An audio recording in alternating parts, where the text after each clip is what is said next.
Bonjour à tous, très heureux de vous retrouver. Aujourd'hui, nous recevons en plateau Paul Lougatch. Bonjour Paul, très heureux de vous accueillir avec nous aussi aujourd'hui. Bonjour, je suis très heureux aussi d'être là avec vous. Merci.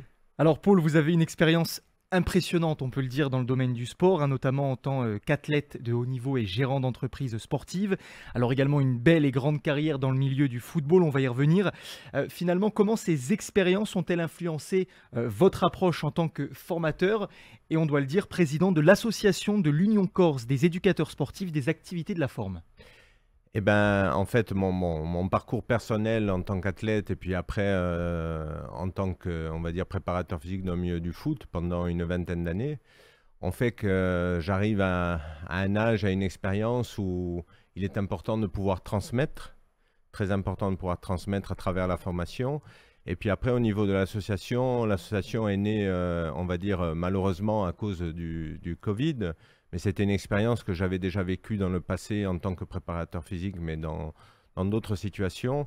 Et l'objectif aussi de l'association, qu'on va rebooster un petit peu là prochainement, c'est de justement s'adapter aujourd'hui au milieu du sport et à l'évolution du sport, surtout dans la région chez nous en Corse. Alors pour revenir sur la partie foot qui est arrivée un petit peu par hasard, on peut le dire, dans votre vie, vous allez devenir en 1994 le premier préparateur physique du Sporting Club de Bastia, recruté à l'époque par Frédéric Antonetti. Pouvez-vous nous en dire un petit peu plus justement sur cette expérience à Bastia et sur l'impact de cette période sur votre parcours professionnel? J'avoue que ça a été une période incroyable parce qu'en fait, à l'époque, je travaillais dans une salle de sport et il y a un joueur de foot qui s'appelait Franck Van de Castel, qui venait du Paris Saint-Germain, qui s'était blessé au genou. Le Sporting Club de Bastia n'avait pas de préparateur physique, donc il est venu me voir dans ma salle en privé, il m'a demandé de m'occuper de lui, de m'occuper de son genou. Suite à ça, bon, il m'a fait de la publicité, quoi, on va dire. Du coup, le Sporting Club de Bastia, Frédéric Antonetti, il m'a envoyé plusieurs joueurs, à l'époque les frères Souma qui étaient blessés. Mais loin de moi l'idée d'intégrer le milieu du foot, sachant que c'était un milieu très fermé et que ce n'était pas le milieu dans lequel j'avais évolué. Et un jour, du jour au lendemain, Frédéric Antoinette est venu me voir et m'a dit, bon voilà, tu abandonnes tout et tu viens avec nous en Ligue 1. J'avoue que j'avais passé une nuit blanche, hein, j'étais très perturbé, d'un côté très content, mais en plus c'était la naissance des préparateurs physiques dans le milieu du foot. On était, je me rappelle, 6 en France.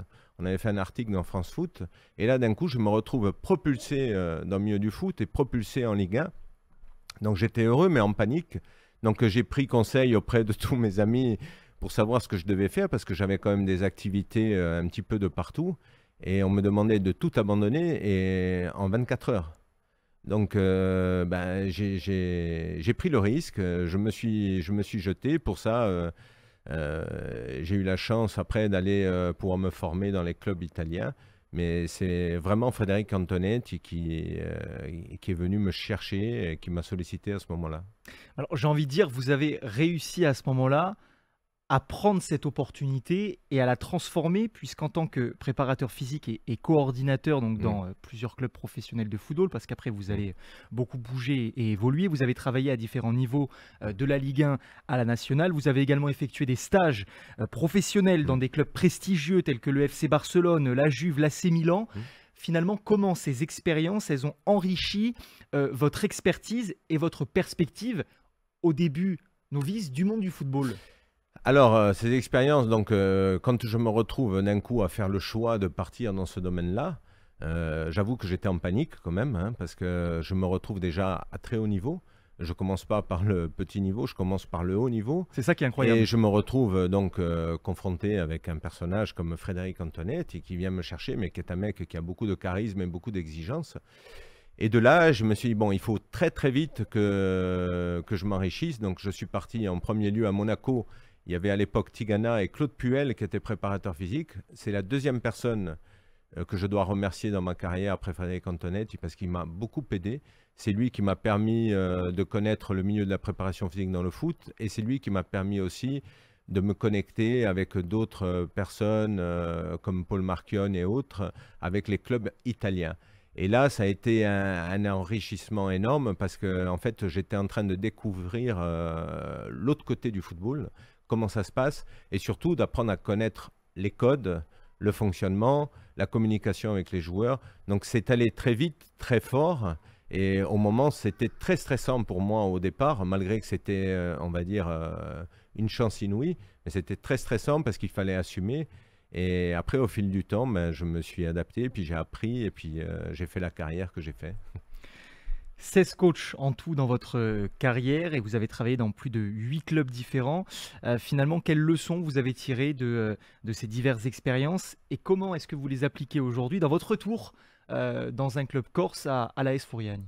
Ben, la première chose, il faut savoir que le milieu du football est un reflet parfait de ce qu'est la société, mais en puissance 1000. Ouais. C'est-à-dire puissance 1000 à tous les niveaux. C'est-à-dire que du jour au lendemain, vous pouvez vous retrouver propulsé, médiatisé, être un héros dans votre, dans votre environnement, comme vous pouvez tout perdre, comme vous pouvez être mis à la cave.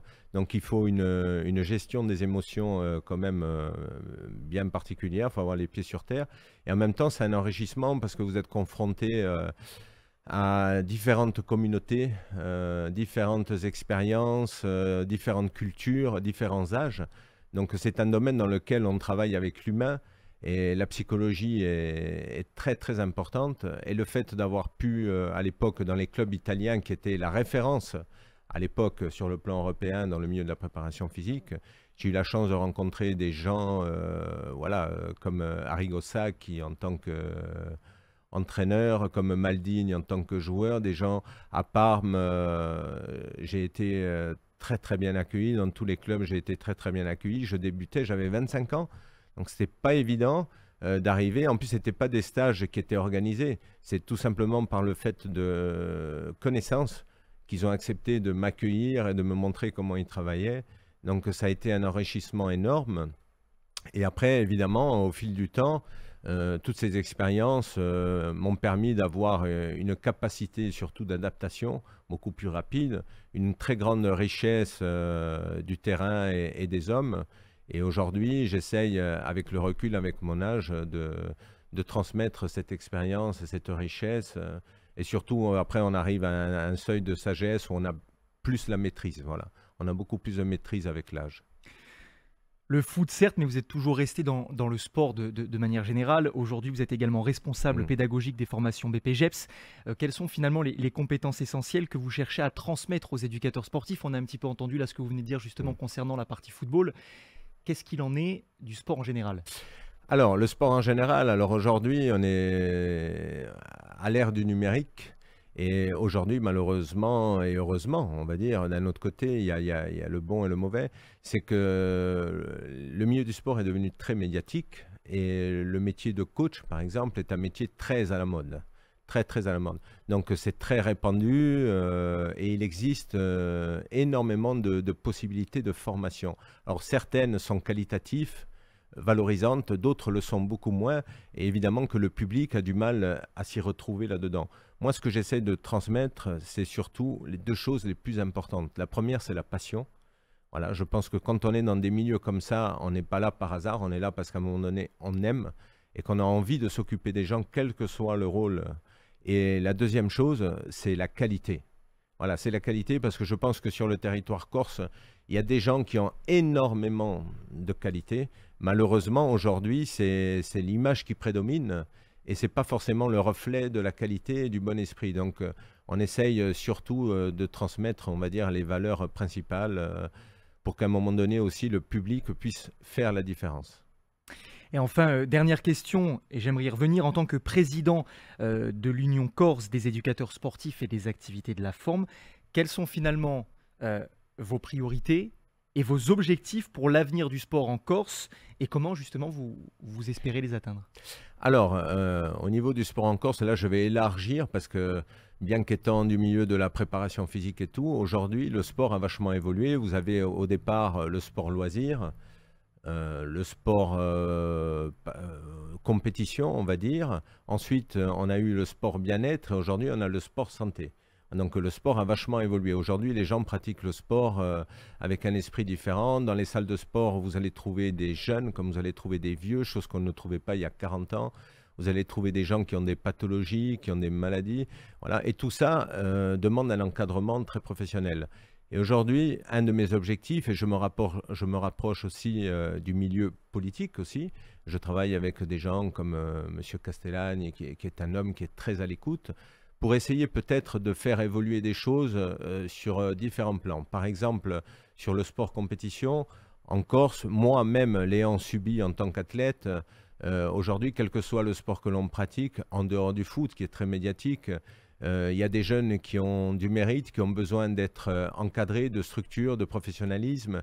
Et malheureusement, souvent, ils sont obligés d'aller chercher ça ailleurs parce qu'on n'est pas en capacité de proposer. Donc, je pense qu'il y a une réflexion là-dessus. Ça, c'est pour le sport, on va dire, compétition. Et puis après, pour tout ce qui est du sport bien-être, santé, là aussi, il y a beaucoup à faire. Il y a des gens qui sont en détresse, en besoin. Aujourd'hui, on sait qu'en Corse, malheureusement, en termes d'obésité, de diabète, de cancer, on est vachement atteint. Et ces gens-là ont besoin d'accompagnement. Et l'activité physique, aujourd'hui, est un maillon essentiel de la santé. Et je pense que là-dessus, il y a encore énormément de travail. Et l'objectif, c'est peut-être d'évoluer avec le temps et peut-être de concevoir une approche différente. Voilà, ne pas être toujours dans le copiage, mais être plutôt dans la créativité. Et je pense qu'aujourd'hui, il y a des secteurs à développer et je travaille là-dessus avec des gens de mon secteur, des anciens, même des jeunes aujourd'hui qui ont un très bon état d'esprit.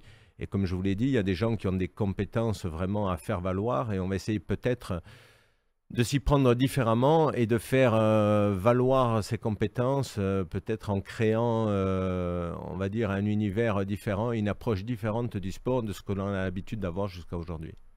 Et on se fera un plaisir d'ailleurs de suivre tout ça en détail. Paul Lougatch, merci beaucoup d'avoir été avec nous aujourd'hui en plateau. Ça a été un véritable plaisir de vous accueillir.